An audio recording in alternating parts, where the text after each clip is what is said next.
Are you feeling bad for being born in a certain way and feeling insecure about it?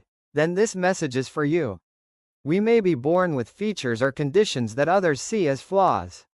They may not look appealing, and at times people may even make us feel insecure about them. But these so-called flaws are not accidents.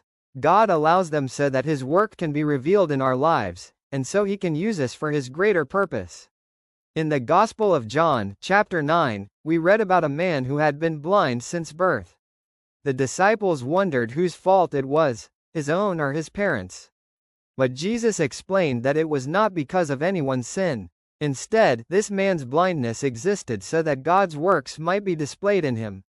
Then Jesus made mud from the ground, placed it on the man's eyes, and told him to go wash in the pool of Siloam.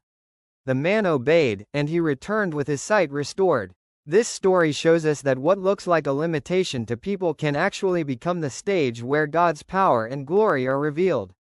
And even today, there are people living with flaws and struggles, yet God is still working powerfully through them.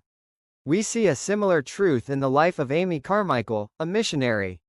As a child, she wished her brown eyes could be blue like her mother's. She prayed earnestly, but her eyes never changed.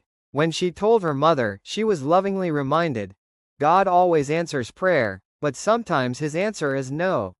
Years later, when Amy came to India, she realized that her darker features, her hair and her brown eyes, helped her blend in and connect with the people she served.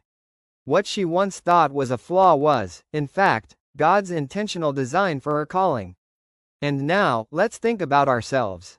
We may dislike certain things about the way we were made, or we may feel insecure because of what others say. But remember, we are God's creation. He knows every detail of who we are. If we are born a certain way, it is because He has a purpose for it.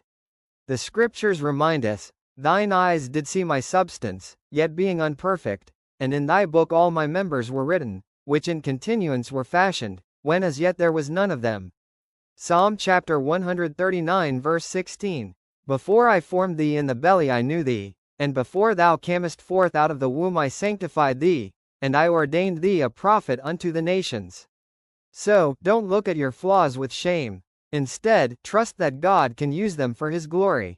What feels small or imperfect in your eyes may be the very thing God will use to accomplish something great.